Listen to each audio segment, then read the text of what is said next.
Have you ever left a meeting reassured only to realise later that the most important decisions had already been made? Maybe you casually mentioned a concern only to discover that a proposal had already been approved before you even had time to reflect or give your consent. Or perhaps you were told support was agreed, but it was never written into the plan. Decisions don't pause just because we as parents aren't in the room.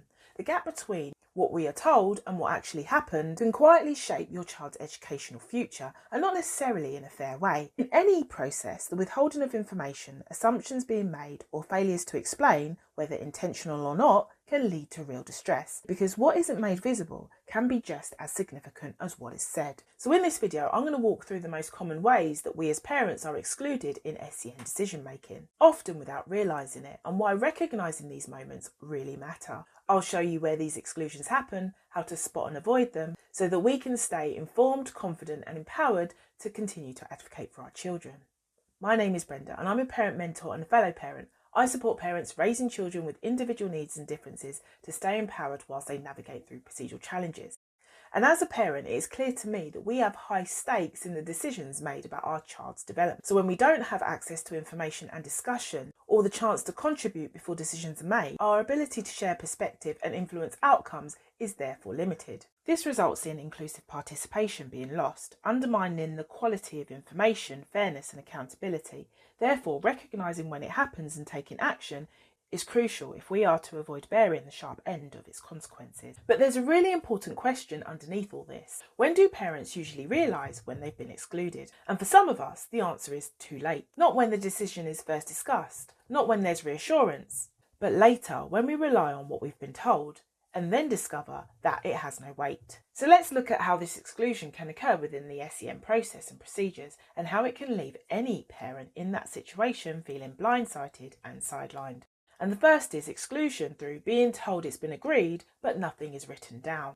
This is where decisions appear to be agreed verbally, but nothing is formally documented. We might hear that everyone is on the same page, or but we've agreed that support. But what's actually happening is that it hasn't been written into the EHCP. Clearly, specifically, and with accountability, it doesn't exist. This matters because we as parents may believe that action is secured, but later discover that there's nothing enforceable to rely on. Another is exclusion through feeling pressured to agree quickly. This is where we as parents are encouraged to sign plans quickly to unlock support. We may hear that signing will help things move forward, but what actually happens is that once we've signed, the urgency drops and the challenge thresholds rise. The consequences is unknowingly where we close the window between negotiation and escalation. And another exclusion is when support is described in unclear terms. This is where support is used to describe flexible, uncommittal wording. We may hear communication such as access to support or increased independence, referring to our child's ability. But what actually happens is that the wording protects the status quo, not the child. The impact is that when later, perhaps we question the delivery, we're then told that nothing technical has been breached. Another exclusion is temporary measures that then become permanent. This is where short-term adjustments are introduced without any clear review points. An example of this is reduced timetables or part-time timetables, which I've spoke about in detail in this video here, where parents are told this is just for now or it's in the child's best interest. What actually happens is that without time limits or integration plans, temporary measures quietly become the baseline. And this matters because children lose entitlement and we as parents lose leverage without realising it's happening. Another exclusion is through informal communication, and this is where key information is shared verbally or casually, not formally. What parents are told is that we've noted that, or that people are aware. But what can actually happen is that it's not recorded. It carries no weight and triggers no accountability. And this matters because later we find that our concerns are treated as new or unsubstantiated. Another exclusion is when education problems are reframed as something else. When educational difficulties are reframed as something else, this is also known as othering. This could be where we've abruptly been signposted to another service, where we're told that this service will be better placed to help. But what actually happens is that the educational duties are delayed, reduced or deprioritised. And over time, this leads to responsibility shifting away from education and leaving gaps in provision.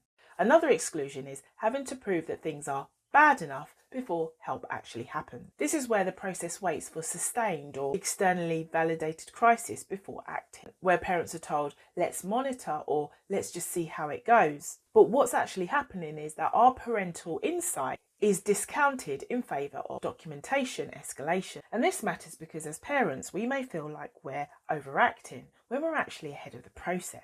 And there is an exclusion through when a child's progress is used against them. This is used when a child's improvements are used to justify reduced support, where perhaps we're told they're coping better now, but what's actually happening is that the process is treated as proof that the provision is sufficient.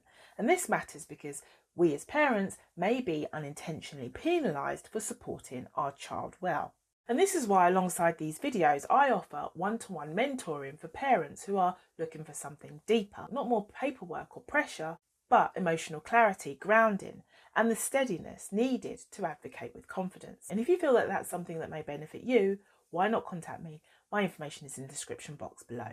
And as discussed, understanding why exclusion happens doesn't necessarily make the process easier, but it does make it clearer, because there are parts of the SEN process where things don't just stall, they move on without our input as parents. And clarity is often the first step towards confidence, boundaries, and meaningful advocacy for our children.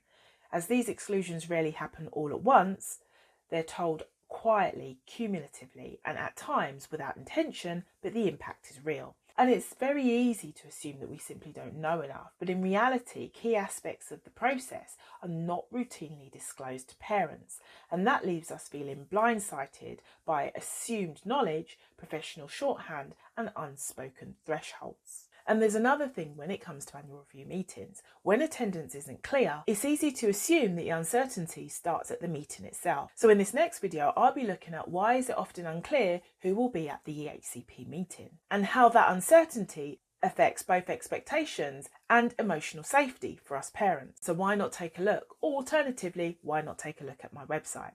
But for now, keep doing what you're doing, stay focused, stay empowered, and keep creating progress. Thank you for listening.